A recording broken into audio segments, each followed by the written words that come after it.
Hi there, and welcome to your corporate masterclass, Business and People. And congratulations, first of all, on taking the very first step to making some incredible shifts towards multiplying you and your people's productivity, effectiveness, and well-being. And that, of course, is going to directly impact the bottom line and the profitability and the success of your company. And it's probably actually not going to be the way you've been told how to do it. So the only thing for you to do now is to sit back, relax, open your mind, and consider some of the ideas that I share and basically have fun with it. It's going to take about an hour. Like I said, have fun with it. Now, remember that your current circumstances really don't matter. And it really doesn't matter where your business and your team are right now. Because where you're at right now is just the result of the decisions and all of the decisions that you've made until now, and a result of the way that you've used your mind and your resources till now. So really, now is old news. It's just a result of everything you, your team, and your leadership, also known as your company, did up to now. So maybe your business is struggling, or maybe you're having to cut costs and budgets. Think maybe training, travel, marketing, investment, NPD, all those kind of things. I talked to actually a lot of senior executives within the supply chain field, and a lot of them are telling me that they have to cut down on training, cut down on travel, cut down on development. Now, that's actually what I call back to front thinking. So did you know that in times of depression, more millionaires are made than at any other time? And did you know that in times of downturn, more businesses actually do well than in other times in times of abundance? Now, of course, more businesses also go under, but ask yourself, what is the difference? And why do some businesses thrive and others don't? Well, it's really all about the way the people in your business think, and that includes, of course, you. So would you agree that it's illogical for a business to do well when there's a recession, when demand and sales are down and the costs are going up? We saw this within supply chain over the last couple of years, didn't we? Now, that would suggest that for you and your business in those difficult times to be successful, you would need to do some illogical things, right? Now, it's normal for a business to plan for 5 or 10, maybe 12% growth. But why not 50% or 100% or 200%? That's illogical, right? So to do that, we have to start thinking in a different way, and we have to start doing some illogical things. Now, good old Einstein, I love him, I love all of his quotes. He said doing the same thing over and over again and expecting a different result is basically the definition of insanity. So have a think. What are the kind of things that you are doing in your business over and over again that are giving you a result that you don't want? And here's a question for you. How often do you sit in meetings every week? How many people are there? And how much time is spent in those meetings by those people? So what do you reckon that costs your business? So your first top tip here is cut all of your 1-hour meetings down to 45 minutes and cut all your half-hour meetings down to 20. If you can do something in an hour, you can do it in 45 minutes. For sure. And also, if you're not speaking for more than 25% of the time in the meeting, you actually don't need to be there. Right? So people that need your input can ask you before or after if they need feedback. Or they can even call you during the meeting, right? And then send you the minutes afterwards. So you don't have to be in that meeting. So much time is wasted in meetings, and yet we still keep having them, right? So there's your first way to improve some efficiency. Now think about this. How often do you sit in a workshop or a strategy meeting with possibly a large number of people? Probably a couple of times a year, maybe even more. So how many people are there? How much do they cost per hour? And how many hours are they in that kind of a meeting for? So I sometimes run 1 or 2 day workshops in my logistics space. And there are a lot of senior, expensive people there. There's a big investment for that company to make and possibly cost them tens, maybe even hundreds of thousands of dollars. Now, the workshop is great. The people come on board. There's lots of great ideas, creating a really good understanding of what needs to be done in their supply chain. For instance, to run a successful ocean freight bid. And lots of strategy points and lots of development points are being identified. So it's great, right? Amazing. So we end up with a big list of things to do between, say, now and the next 6 to 12 months. But what happens? People get back to their busy daily jobs, and really not much actually happens from that list, right? So ultimately, that investment didn't pay off. So think about how often does that happen in your company. So why is it that companies invest a lot of time, energy, and money in getting their people together, and then nothing really improves? So they've really wasted their investment, haven't they? Well, this is because of the habits each of us have and the way we go about our day-to-day work in life. So this is where we need to upgrade, and we need to implement some new habits, some habits that are going to get us to where we want to be. And by the way, it sounds really simple, and actually it is, but it doesn't normally happen without a coach or a mentor or an instructor that's holding people accountable. So within your business, you will have to appoint somebody who's sort of responsible for delivering this all. And the same goes in your personal life, right? Anyone who's good at anything has a coach or a mentor, because it stops them from drifting. And your company needs someone to stop you from drifting, right? Now, another real nice quote I like is from John Ruskin. And he said a very long time ago, education doesn't mean teaching people what they don't know. It means teaching them to behave as they do not behave. So now ask yourself, you have some very high performers in your business, and then you have people, and they have the same training, the same leader, the same tools, the same market, same everything, that are not as effective as they could be. And that's really weird, isn't it? That's strange. So why is that? Well, in the most part, that's actually down to their self-image. And your self-image actually stems from what you believe. And your beliefs drive your behavior. A little bit about that in a minute. So if we prove anything, whether it's in business or in your personal life, wouldn't you agree that you have to change something? Now let's talk about burnout. So how many people do you reckon are heading for burnout in your company? Maybe you are. And wouldn't you really, truly want to prevent that from happening? Because unhappy people are unproductive people, right? So what if you could get the life-work balance really properly and truly right for you and for your teams? And employee well-being is becoming way more prominent, but what actually does it really mean? Financially, physically, and what about emotional mindset? And that latter part, the emotional mindset, seems to be taking really a bit of a backseat when we talk about employee well-being. And actually, it is the most important aspect, actually, of creating a powerful and a winning team, because everything starts with mindset. So why not? Let's set everyone's mind for success. So I'm really excited to be here with you. We have a deck for you at the end of the session, which has some worksheets in there. So actually completing the worksheet and doing some written work, that will be the thing that starts to cause a real shift for you in your business. So if you want to have that, please send me your email address, and we'll get it across to you after the session. So let's go. Now, before we get into the proper business side of things and talk about the points on the agenda, I want to cover just a few things, a couple of the basic drivers of human behavior and results. Now, one of them is habits. So habits are ideas that automatically express themselves through behavior without conscious thought. And we have an enormous amount of habits, right? Both in our personal life and at work. So let's do a little exercise. So shake your arms down and cross them as you would normally. Can you see? Stand up like that. Cross them. Okay, now let's go and then do it again, but cross them in the opposite way. Are you struggling? It takes a bit of thought, right?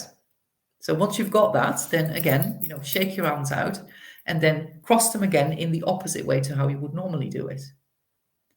And let's do it one more time. Shake your hands out, shake it, and then cross them again in the opposite way to what you would normally do. Okay. So I reckon that the first time you did that, it took quite a bit of thought, and maybe you were, struggling a little bit and trying to work it out. The second time I asked you to do it, it was a little bit easier. And the third time, again, it became a little bit easier. But if I asked you to do it again tomorrow, it would take a bit more thought again, right? Now, if I asked you to cross your arms the opposite way all the time from now on, it really would take a little while for you to get to automatically do that, right? You would have to be aware. You have to remember that that's what you're meant to be doing. Then you have to practice. So you've got to be a bit determined, and you've got to show some persistence. So you have to keep doing it in a different way until that becomes automatic. Now, actually, 98% of what we do is habitual, and we are on autopilot nearly all day. When we first started to drive a car, it was very difficult, and we're very consciously driving our car. But when you've been driving a few years, actually, you can drive 200 miles down the motorway and get from A to B and not even remember hardly anything of that journey, right? Or, maybe people that go to the gym, it's a habit. It feels weird if you're not doing it. Or you're in the habit maybe of not doing something, for instance, maybe not going to the gym. Now, the thing is that when something is a habit, it feels weird and it feels wrong if we don't do it. And this can be a good habit or a bad habit, right? So it just feels unfamiliar if we don't do it. Now, the thing is that a habit is just something that you've created by doing the same thing over and over again. So if you have a habit that doesn't serve you, all you need to really do is to keep repeating a different habit that's going to serve you, right? That's going to get you to where you want to go. And the same goes for your business. So to change the results in your business, you have to change some of the habitual ways that you're doing things in your business, the habits that people have in your business. And that really is so much easier said than done, right? So let me first explain a bit about the different parts of the mind. So here's another little exercise. If you can, if it's safe, close your eyes and then think of an apple. Think of your car. What color is your car? How many doors does your car have? Think of a hot air balloon. Let's think of a cup of coffee. Can you imagine the smell of the coffee? Think of your front door. Now think of your fridge. And how many doors does your fridge have? And which way does the door on your fridge open, left or right? Now open your eyes. Now what happened was that you will have seen pictures, images on the screen of your mind. So when I asked you to think of an apple, a picture of an apple comes up. When I asked you to think about your car, a picture of your car comes up. And when I asked you to think of your fridge and I asked you which way it opened, I bet you that you went into your kitchen in your mind and opened your fridge to work out which way it opened, right? So what this illustrates is that we think in pictures. So we have to have a picture. So every thought we have creates an image. Now, I'm going to ask you, what does the mind look like? Do you know? Now, possibly you think brain like most people do, but no, it's not. Your mind is not your brain. Your brain is an electronic switching station, and it's part of your body, really, the same way that your organs are a part of your body, or your little finger is a part of your body, or your knee. So your mind is not a thing. It's a movement. It's an activity. And your body is the expression of that mind movement. So we need a picture of the mind. And there was a doctor back in 1934 called Dr. Truman Fleet. He was a physician, and he created a picture of the mind. So bear with me 1 sec while I share my screen. Hopefully that goes right. 1 second. Here we go. Okay. So what he said, we need a picture of the mind. So he started by drawing a big circle, called that the mind. And then he split the circle, and split it into the conscious mind and the subconscious mind, two parts of the mind. Now, we know that there are way more than two parts of the mind, right? But the two parts that we're working with is the conscious mind and the subconscious mind. And then underneath the big circle, he drew a little circle, which was the body.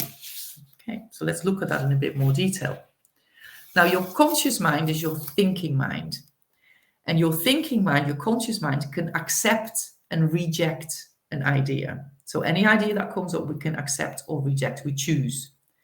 And we also choose whether we make something positive or negative, because a thought or an idea just is. It isn't anything until we label it, till we tell a story about it that makes it positive or negative for us. Okay? And then we have the subconscious mind. So the subconscious mind, quite different to the conscious mind. The subconscious mind accepts everything that you tell it. It's also called the feeling mind or the universal mind, and it sets up a vibration in our body, sort of a frequency that attracts things to us. Now, you've got to be careful what you allow into your subconscious mind. It's like planting a seed in the earth. If you plant a seed that's a beautiful flower and you nurture it, the earth will grow it. If you plant a seed that is maybe a deadly poisonous plant and you nurture it, the earth will grow it. So whatever we plant in our subconscious mind with our conscious mind, the subconscious mind will grow it, and it will cultivate it, and it will make it bigger. And then what happens is that your body expresses what is impressed upon it by the subconscious mind, and it does that through action. Okay? Now, there is a law that we all know, we've all heard of it, law of cause and effect. Every action has a reaction. And so every action we take, based on how we feel, based on our belief systems, based on what we are thinking, causes a reaction. And that reaction is what we call our results. So these would be the conditions that you're living in the circumstances in your environment. Okay? So your thoughts cause your feelings, your beliefs, your conditioning. And we also call that a paradigm. And your feelings control your actions, which create your results. So ultimately, your thoughts create your results. So your thoughts about the business you're in create your results. The thoughts your people are thinking about your business creates their results. And what you believe is possible or not possible dictates your actions and thus the results. So what do you and your people in your business believe is possible? Good question, right? Okay, so let's get into it. I was going to say, let's get to business, literally. Okay, so we've done a bit of the groundwork here, and then in the rest of the session, we'll go through the purpose of business. What's the first order of business for any business? The people. We'll cover individuals, teams, and leadership, vision, goals, strategy, and action. And we'll talk about the knowing-doing gap and how to multiply that productivity and efficiency. Corporate culture. Culture is basically group habit. But what does that then really mean? And then we'll talk about employee well-being. And what does that mean for your company? And then a little bit about what's next.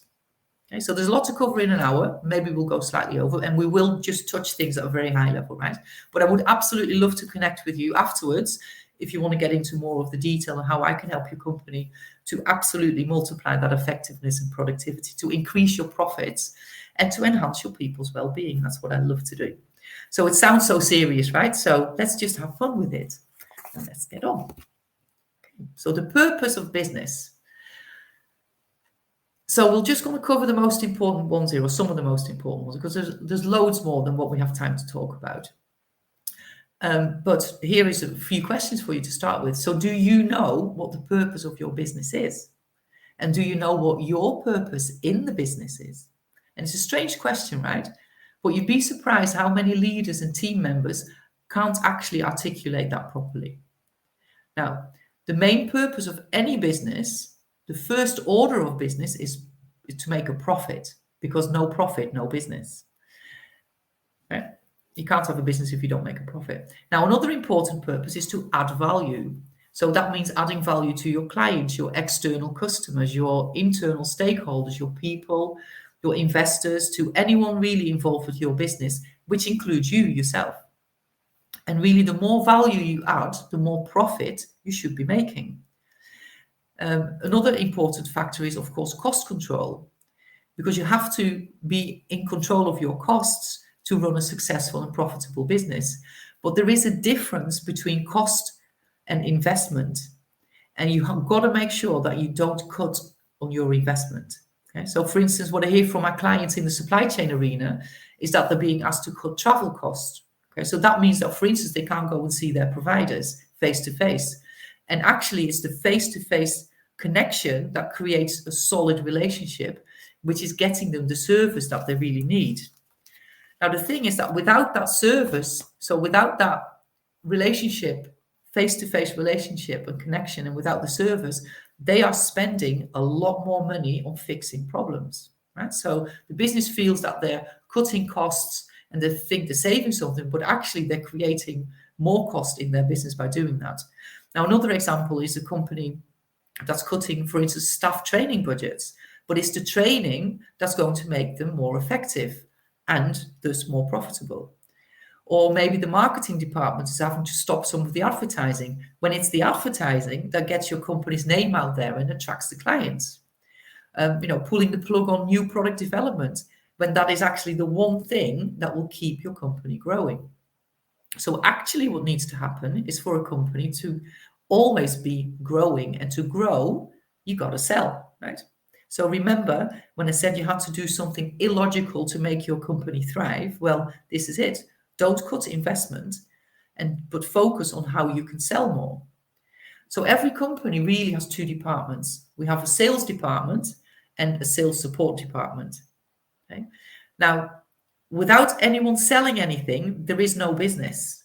But no one can actually sell anything without the support. So when I say sales support, I mean every other department in your business outside of sales. So think about finance department, MPD, marketing, logistics, manufacturing, planning, HR. All the departments are all supporting those sales to actually come to fruition and be delivered to your customers.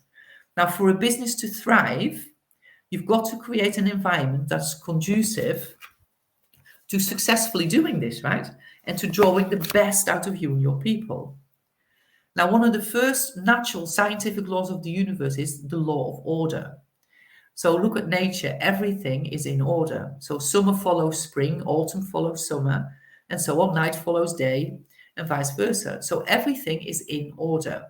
So when we have order, we can be more creative and productive. Now, a key aspect of running a successful business is that everyone, from the cleaner to the CEO, needs to be clear on what is expected from them, needs to be clear on what their purpose is in the business. And the clearer everybody is, the more focused they can be, the more value they will add to your, and so the better they will.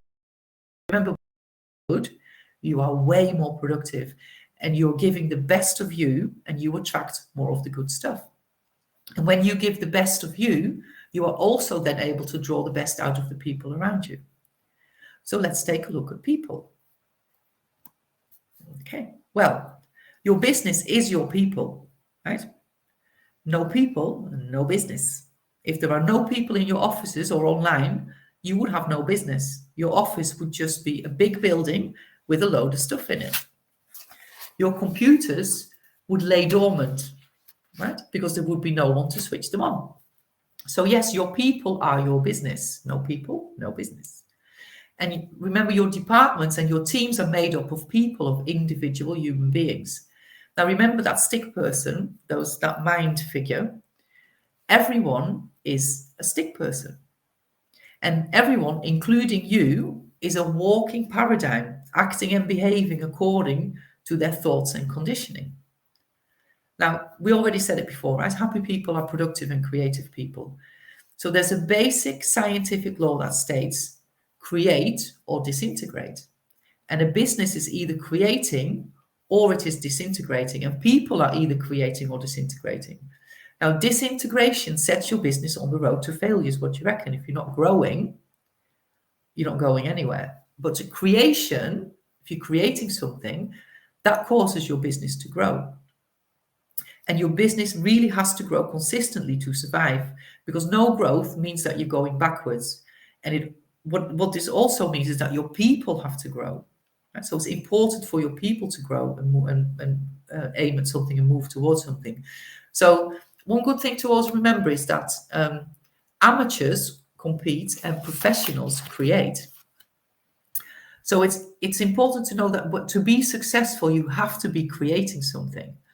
Now, when you're competing, it takes the focus and attention away from your own business, and it is absolutely not conducive to success. Now, of course, you've got to be aware of what others in your field are doing. You can even pick up some ideas, but be sure to create and don't waste time trying to copy what someone else is doing. You create your own business. So maybe you take an idea from somewhere and then you do it better. Now, the thing is that really great leaders understand this. So a great leader will create a great and powerful team. Now, how did they do that? Well, first of all, they know how to lead themselves. And to be a good leader, you first need to be an intelligent follower, is what we call it. So a good leader will follow people, concepts, and processes that work, that actually deliver results. I always give this example. You don't ask a vagabond for fashion advice, do you? And you don't ask someone who's on benefits how to become a millionaire. So don't ask someone whose business is heading for bankruptcy how to run a profitable business. And don't do the things that those people have been doing that have led them on a downward spiral. Again, this is where the illogical thinking comes in. So the other thing great leaders actually do is they look after the well-being of their people. They have a really clear vision and they're able to get others in their company and in their teams to happily join them on the journey. Very important, happily get them on the journey. So a couple of questions here for you. So what do you believe are 5 key top leadership skills? Think about that. That's actually one of the exercises in the workbook that you can get after the session. Now, it doesn't really matter what level you are at in a company. The thing is that you must lead yourself. So think about those leadership skills you've just thought of and how are you displaying those? And then think about how you can improve on those skills and what can you do starting right now to become more of a leader. Now, what every company needs is a powerful team, powerful teams.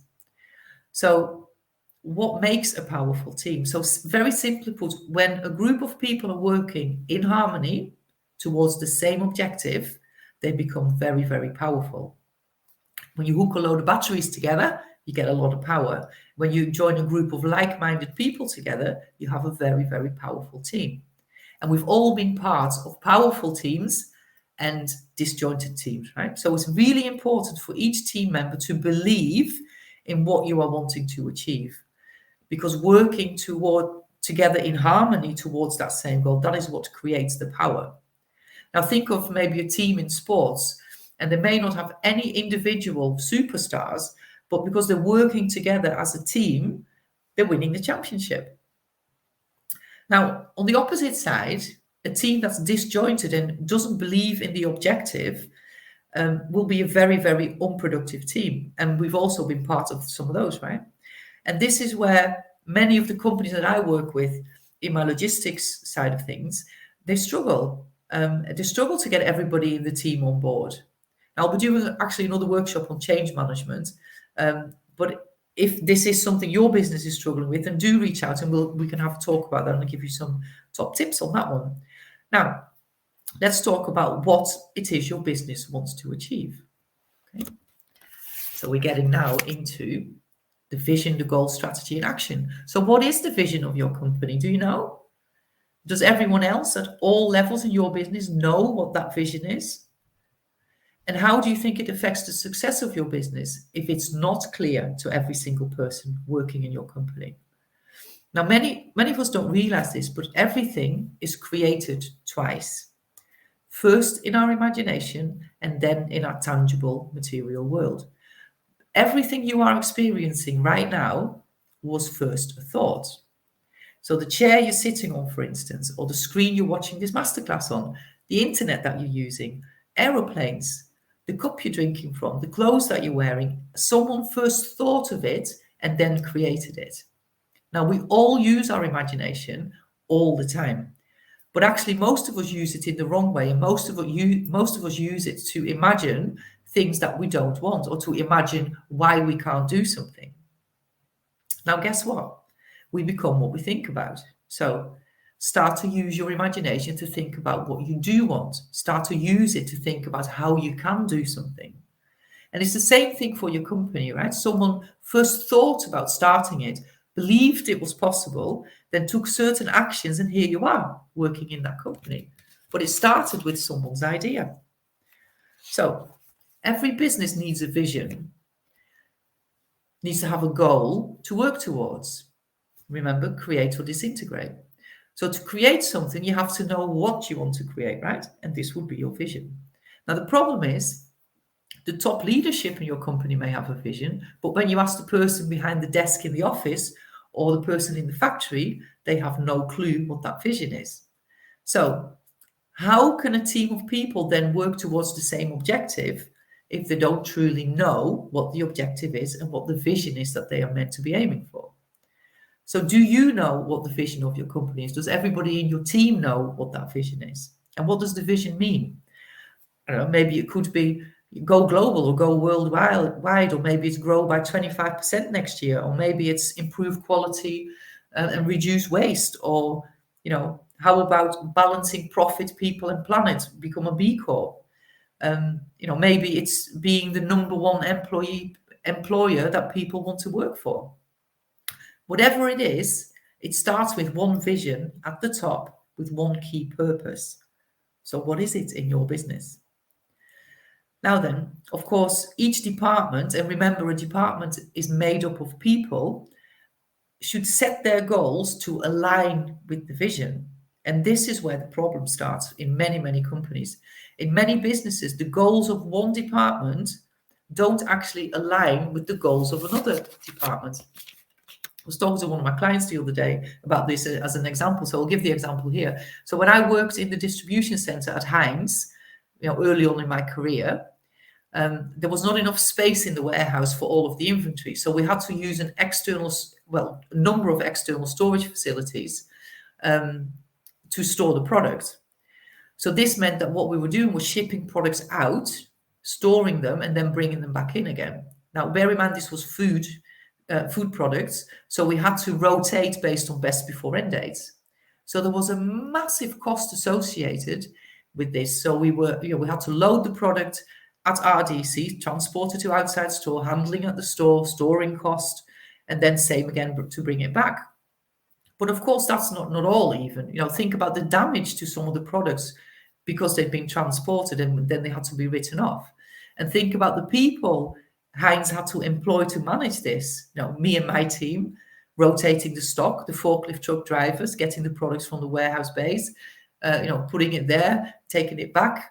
The guys in the weighbridge, there's so many people involved in that. So, actually completely crazy, right? So a massive cost here. But now our objective was to reduce the outside storage cost.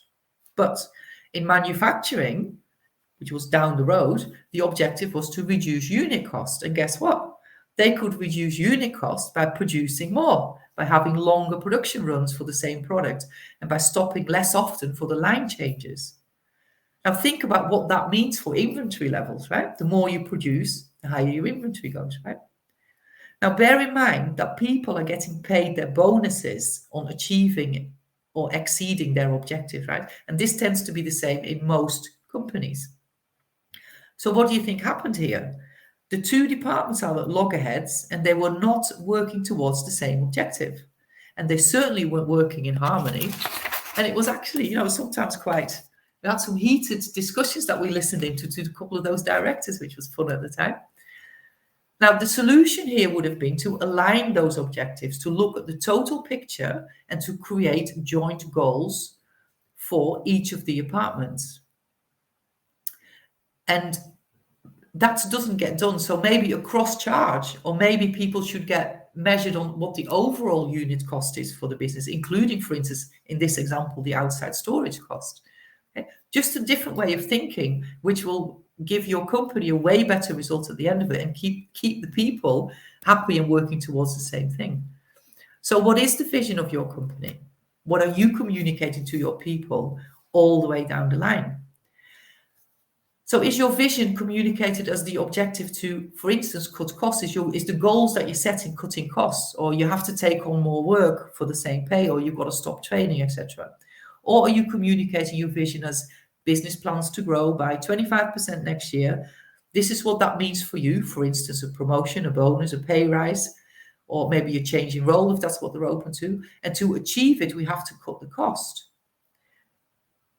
Right, that's a different way of putting it, right? So you're still cutting the cost, but people now understand why that is. And so they're more than happy to support it because they understand, for instance, that you're trying to grow your business by 25%. Now, you'll be compensated for extra work. That could be something that you're telling your people. And we will continue to provide training so you can effectively then achieve the objective. Okay? So explain why people have to do certain things, because it is part of the bigger vision for the company. Now, which of those approaches is going to draw the best out of your people, do you reckon? So the thing is that when we have used our imagination, by the way, I like to call it the biggest nation in the world, in the universe even, then we've used our imagination, and then we've used that to determine our vision and our goal. Then what is really going to get us there, right? So most people will say, well, we'll set tasks and sub goals and people have to take action and then we will achieve it.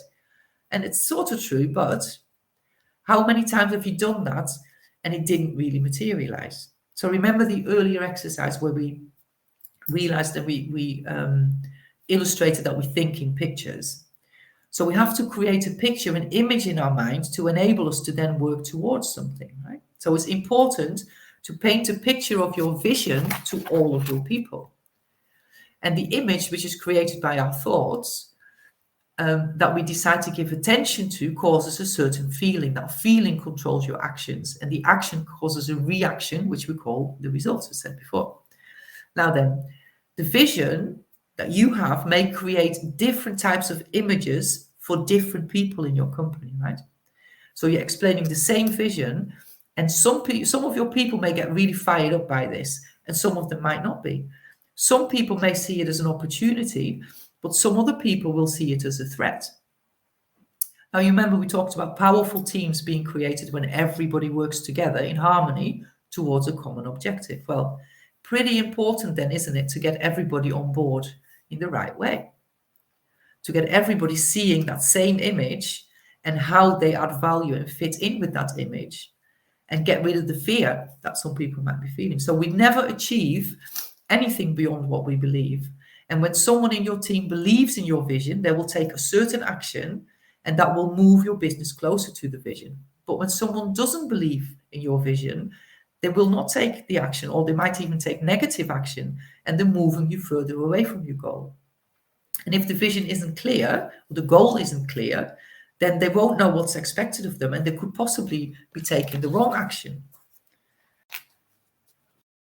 I just think so much time is spent by your people discussing why we can't do something and questioning what is going on in your business. There's a lot of time wasted when people in your business are unhappy, right? And the unhappiness comes from not being clear on what's expected, or not understanding why that is expected, and having a concern there. Every negativity comes out of fear. So super, super important to set the right goals and to get people bought into your vision. And the fun is then how to do that, right? So you do it by creating an understanding, explaining the reason for the goal, the purpose of the goal, and how this enables a person to add value to your company and to themselves. Right? Take away their fears, because that's what's stopping them from working in harmony towards your goal. And actually, it's really worth noting that successful results are created 95% through mindset, the right mindset, and only 5% through strategy and action. Now, we have to have the strategy and we have to have the action, but that's not going to do much unless and until we have that right mindset in place for everybody. So you and your people and your team, you have to see yourselves achieving it. And the people in your team have to align their self-image and the image of the team with your vision, with your goal. So let's take a quick moment to explain self-image. So your self-image is like a thermostat in the room. So we've all probably got a thermostat in our room set to 21 degrees Celsius. The temperature drops in the room. The thermostat clocks this, sends a signal to your combi boiler, heating kicks in, and it stays on until it's back to 21 degrees. Now, your self-image is like the thermostat of your life. It sets the temperature of your life. So when you underperform, it kicks you up the arse. And when you overperform, it draws you back again. So for instance, a person who works out regularly, then spends a few days on the couch watching Netflix. I do that sometimes. The self-image then goes, oi, you're a gym bunny. Get your ass to the gym. And it works vice versa as well. So if someone is overperforming, it will pull you back. So, for instance, a salesperson who maybe brings in $100,000 a month on average, 1.2 million a year, if they drop below that average per month, they'll bring it back. The next couple of months, they'll do a bit more. And the average for the year will end up being the 1.2 million. But if they have a month of, say, 250K, right, their self-image will then also bring it back to an average of 1.2 million, unless that person changes their belief, changes how they see themselves, changes their self-image to be a £250,000 per month person, increasing quite significantly the turnover that they're bringing in. And that actually, my dear friends, is exactly what I can help you with. It is how to improve your self-image and the image of the team so that they can achieve whatever you want to achieve. Now, another thing to bear in mind is that we operate on frequencies. So Einstein had another quote, and I do love his insights. You know, we cannot solve our problems with the same thinking we used when we created them. So let's take a look at that. So imagine, well, first I should say that your results that you're getting at the moment are down here, right? They're at the bottom. The lines on this graph are frequencies. The results are down here. Your goal is up there, different frequency. Okay. Now imagine that you're listening to Rock FM and that's broadcasting on the frequency of 98.4 FM. I don't know, let's just pretend. And then you want to listen to some jazz music and they happen to be broadcasting on 108 AM. So what you do is you change your dial, you tune in to 108 AM. You're tuning into the jazz station. Now, they were already broadcasting, right? They didn't just start because you tuned in. In fact, they've probably been playing jazz music for years. You just didn't tune into it. But now you have, and that's all you did. You tuned into it, and then you heard it. It's like when you're thinking of buying a new car, all of a sudden you see those cars everywhere. Now, they were already there, but it's only now that you're giving it attention and focus that you're starting to notice it, right? So what we have to do is we have to tune into the vision and the frequency, got to turn into the frequency of the vision of the goal and get everybody in the team to tune into it too. Now, this is one of the biggest mistakes actually companies make. They try to implement a change, but they don't simultaneously then help their people to transfer their paradigms, their self-image, their habits and their behaviors to align with that, right? Which actually leads us very nicely into corporate culture. Now, remember how we explained about habits earlier. So habits are ideas that automatically express themselves through behavior without conscious thought. And 98% of what we do is habitual. We're on autopilot, right? Now, culture, corporate culture, or any culture is basically a group habit. And we see this in countries, in nations, in families, in religion, in sports teams, really in any group of people, including, yes, you guessed it, your company. Now, in a business, there are certain ways people behave, and people and teams will have productive habits and non-productive habits. So by exploring these and with just a very slight tweak sometimes, you can massively improve the effectiveness of your people, which is going to it's going to improve your profitability, isn't it? So this is one of the things I help companies with, is to identify really quickly those non-productive habits and replace them with the productive habits. Now, my mentor, Bob Proctor, who, by the way, created this training I facilitate, he did this with Prudential years ago. He got them to be, as he calls it, skin to skin with someone at 9 a.m. every morning, and then asked the person, their prospective client, to buy the $100,000 policy. This was back in the 70s, he always says, so that was a lot of money then, right? Now, no one previously had asked their prospective clients if they wanted to buy the £100,000 policy. And what happened was, because they made sure that they had a prospect in front of them every morning at 9 o'clock, and they asked for this higher value insurance package to be sold, their profits actually went up to billions of dollars. Amazing, right? Just two little habits changed. Massive effect. So what's the culture in your company? Are your people empowered to do their job without being questioned or micromanaged? For instance, if you have a budget, are you free to manage it as you see fit, or do you have to ask permission from above? Are people in the right roles? Do you trust your people to get on with their job? Is the person that you hired to work, say, on strategy, are they spending actually most of their time on the strategy, or are they expected to get into the detail, which is not strategy? Now, when people join a company, they very, very quickly become part of that existing culture, right? So here's another little thought provoker. Which shoe do you put on first when you get dressed? Your left shoe or your right shoe? Think. And why is that? Well, you haven't even given that any thought, probably ever, until I've asked you. And then you probably have to think about it, because you probably don't even know, because it's such a habit that you don't think about it, right? So you don't really know. So now that you've thought about it, and maybe it's your right foot. So why do you think that is? Well, this is because the person that got you dressed when you were little would say, put your leg out so I can put your shoe on. And you'd stick your right leg, your left leg out, and they'd say, no, other leg, and do the right leg, because they were used to doing it that way, right? And so you've got conditioned to put your shoe on your right foot first. But it's only because that person told you that that's how it needed to be done, right? And it's become a habit, and you've never questioned it. And it's exactly the same with corporate culture. There's lots of habits in place that are not productive at all, doesn't promote productivity or efficiency or effectiveness, but people don't challenge them because it's so normal. It's so how we do things over here.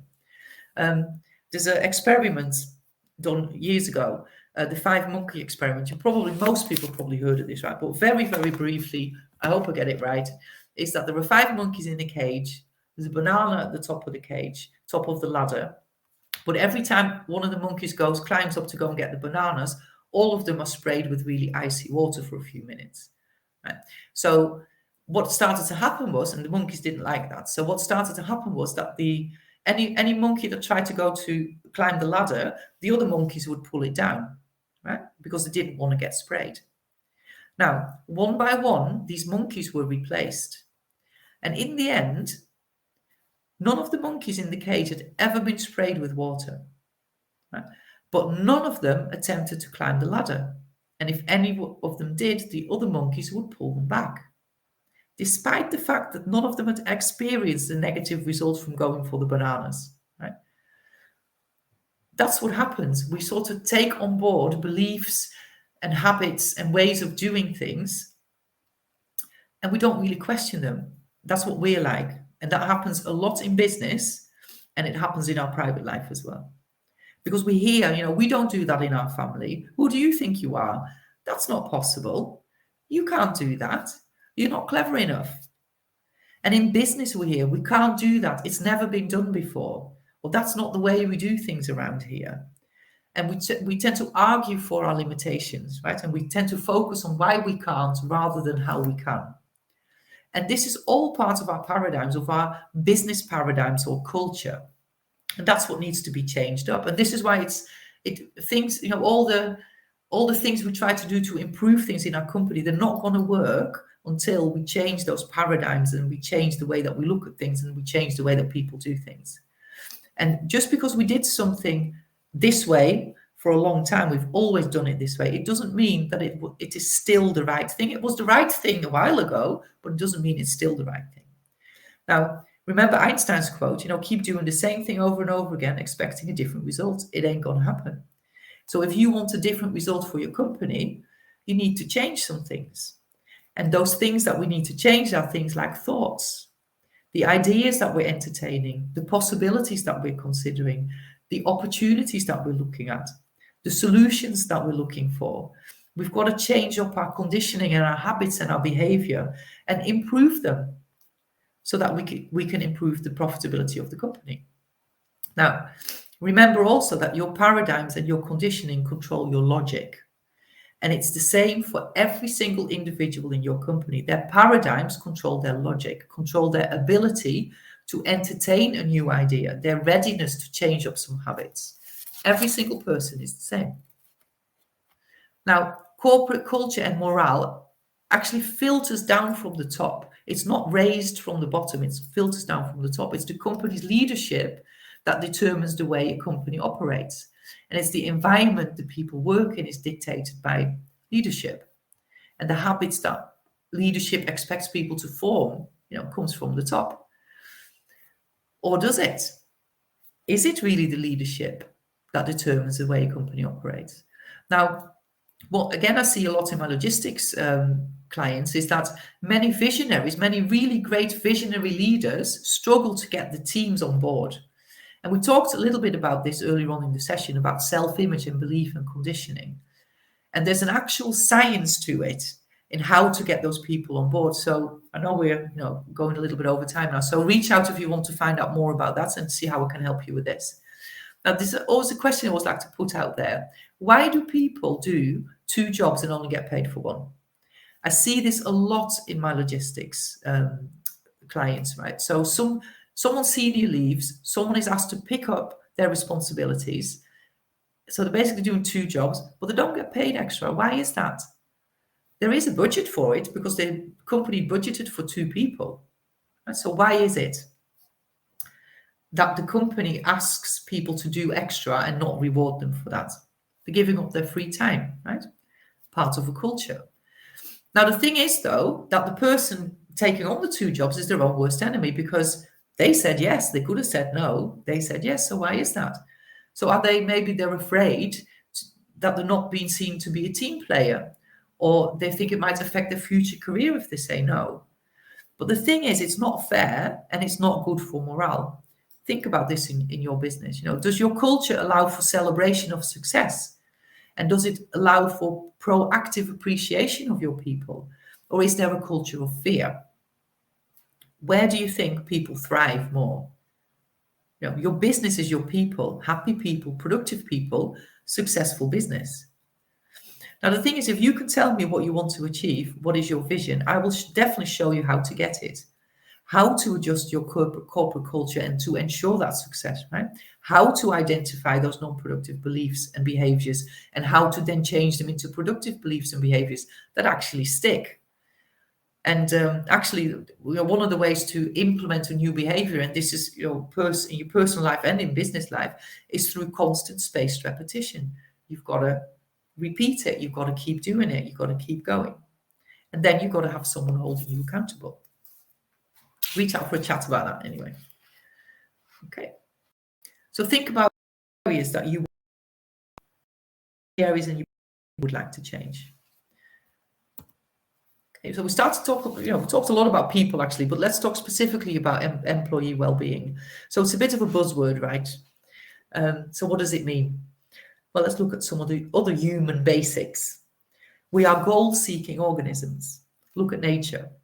Everything is always growing, it's always expanding. The universe is always expanding. So it's natural and normal for us to always look for bigger and better.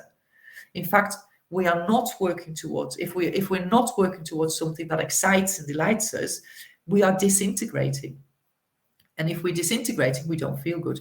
Now, you'll note that depressed people, maybe you are depressed yourself. I've certainly been very, very depressed in the past for a very long time. Different story, I'll tell you another time. But you'll notice that people who are depressed, they don't have a goal. They don't have something that they're working towards. Right? And really, that is the only reason that they are depressed. And everything else that's going on in their life is because they have no goal, right? Because of that, the way that makes them feel. So for us to feel good, we have to have a goal. We have to have a personal goal and a professional goal. And it's important for a leader to understand the goals of their people, what makes them tick. Now, for instance, one person may want to develop their career and get to the top, right? And that's what excites and delights them. But another person may have no interest in that and is showing up for work because the money they earn allows them to do something that they want to do in their personal life, and they have no desire to do anything other than that. Now, research shows that most people, if actually all people, want to feel that they are adding value. They want to feel satisfied and fulfilled. They want to feel positively challenged. They want to feel empowered, trusted, appreciated.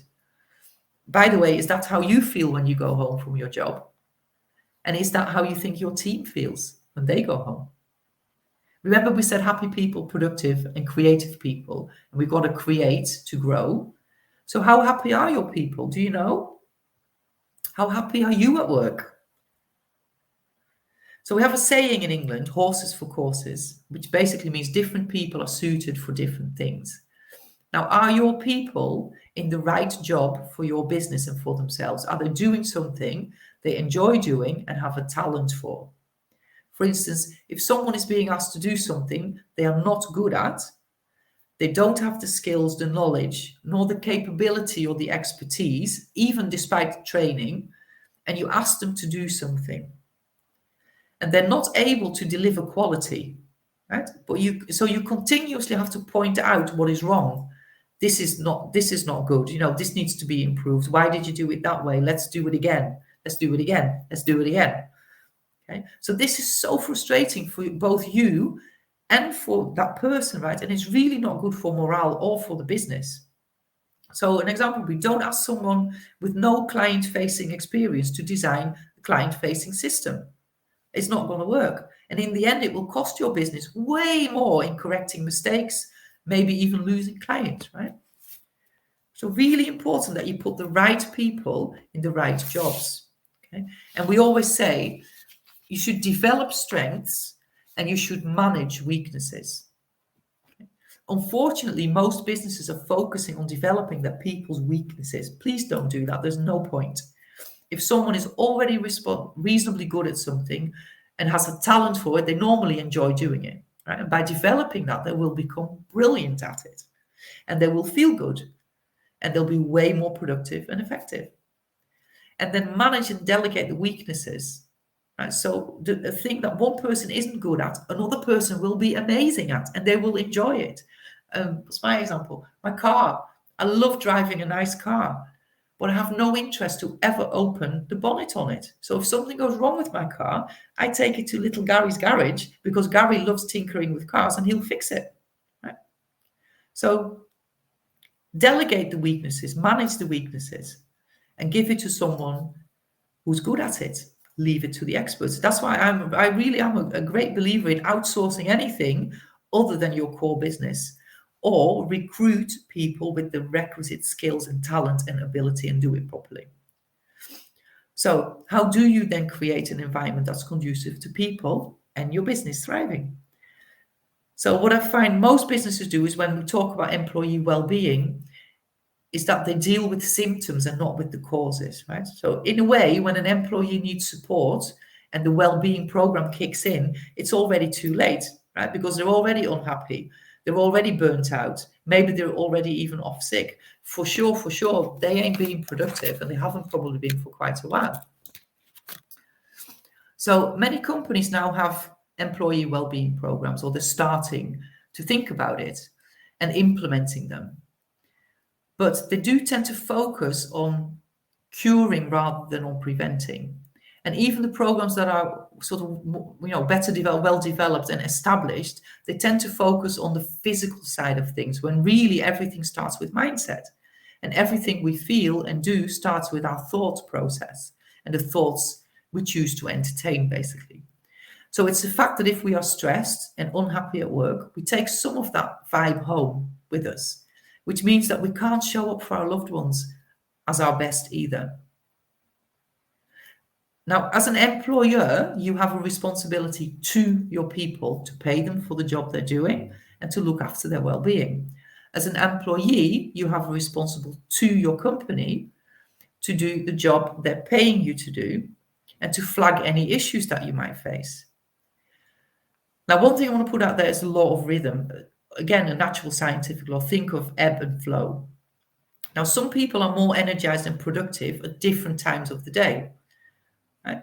So someone may be really productive in the morning, but not so much in the afternoon or in the evening. Or someone may take till 11 o'clock to actually get going, but then they're really productive till 8 p.m. in the evening. And it's different for everybody, and everybody knows that about themselves. So, for instance, forcing people back into the office is not always necessarily utilizing their resource to the maximum, right? To the maximum benefit of your company. So for some it might, but for sure for some it won't. Now, do you know what makes your people tick and what makes them the most productive and efficient? What do they need to be the most productive and efficient they can be? And this is so important, right? And also so important to realize within our education system, everybody learns in a different way. Now, anyway, that's a whole other masterclass in itself. We'll get back to that one at some point. So why is it that some people perform well and others don't? It's all down to what they believe is possible, how they see themselves. A lot of frustration is created when someone believes they can do better and they're not, or when a leader knows that people can do better, but they're not. So we call this the knowing doing gap. And unless you address it, it will keep creating dissatisfaction and disorder. Right? So some of the keys to mental well-being in the workplace are a clear understanding of purpose and vision of the company, clarity and focus on the goals, and leaders knowing their people and understanding what makes them tick, and people knowing what's being expected of them. So like we said before, everybody is a walking stick person, a walking paradigm, acting out their paradigms and conditioning. And the biggest success factor is when people start to understand themselves. And this is what my training teaches. So we all have a choice. We have a choice to respond or to react to any situation at work. And as employers, we have to allow people to respond, to understand the cause of what is driving any unproductive action or lack of efficiency. And then we have to help them to change so they feel good and the business benefits from that improved performance. But we can't do that unless people understand themselves.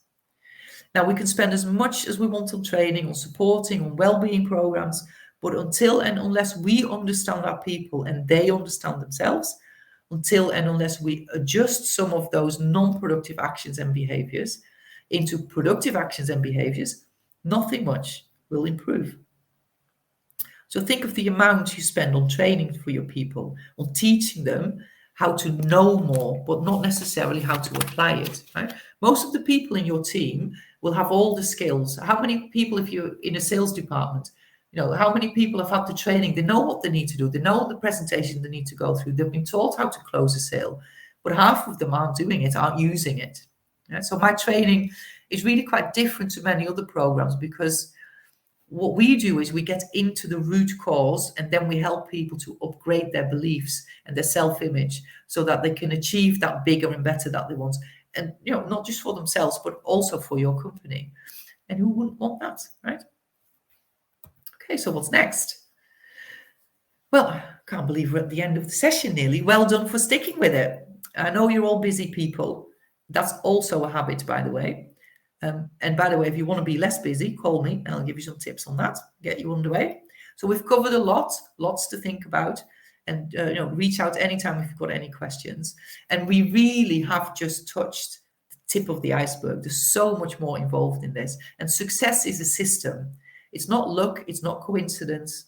It's a tried and tested system with a step-by-step process that I can show you. And when you follow it, when you follow that process, you are guaranteed to be successful. Absolutely. I've done it myself, so I know it's possible. It's all down to working in harmony with some very specific principles or universal laws, as we call them. So let's summarize. We become what we think about. Our thoughts create our feelings, our beliefs, and our conditioning, also known as paradigms. And it's those paradigms that control our actions, control how we operate, both in our personal and in our professional lives. And our action causes the reaction, the law of cause and effect. And that reaction is what we call our results. And it dictates our logic. It tells us what we will consider, what ideas we will and won't consider. Now, today's results is old news. Right? So tweak your thinking, do some illogical things, and you will for sure improve that productivity and efficiency. You've got to know yourself. And you've got to know your people so that you can draw the best out of you and out of them. And then you want to identify and upgrade some group and some individual habits that don't serve you or your company anymore. Turn them into productive. That's what my training is all about. It's tweaking the thinking of everyone in your company to align with your vision. And remember, a powerful team is a group of people all working together towards the same objective. So having a goal you're excited about is very, very energizing, right? And one of my new coaching clients actually only just mentioned that he couldn't believe how energized and focused and happy he felt now that he had set his goal, right? Felt very differently a couple of weeks ago. One of my colleagues actually in corporate mentioned the other day that they had a new leader who had set some exciting goals, and she was feeling really motivated and energized every day. Whereas 6 months ago, she was ready to throw in the towel. She was really feeling quite low.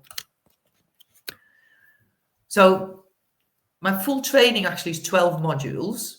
And I do that for individuals and for corporates. So we basically go from goal setting to actually achieving it and exploring on that journey all the obstacles along the way and how to then get through them. So things like the knowing, doing gap, terror barrier, secret genie, stick person, how to stay in charge no matter what, how to stay in charge of you no matter what, attitude, how important attitude is, praxis, key success factors, and masterminding. So if you want to know more about that, then reach out and get some more detail, and we can see if we're a fit for you. And now for corporates, I also do bespoke training and workshops. So what we do is we'd identify specific pain points you want to resolve and then tailor our training to that. So it's all based on the same principles, but we just tailor it to your specific needs. And then some of my workshops can be half a day. Some of them are 2 days. We can do bespoke training over a number of weeks. So whatever that is, I'll just tailor that to what your requirements are. Now, the program or the training that I facilitate was created by a guy called Bob Proctor. You might know him from The Secret, and Sandy Gallagher. So Bob studied human behavior and success for 60 plus years. And Sandy actually gave up a very successful law practice and then to work with Bob and take the Thinking into Results program, that's what it's called, global, which they absolutely did. So the material is actually based on many, many more years of human behavior study. From Andrew Carnegie, he was the richest man in the world back in the late 19th century. And the thing was, he didn't want to go to his grave, he said at the time, carrying the secret of how to be successful. So he engaged Napoleon Hill to study the most successful people in the world. And Hill wrote a book called Think and Grow Rich, which you might know. And he mentored Earl Nightingale. Earl Nightingale created a program called Lead the Field, also pretty awesome.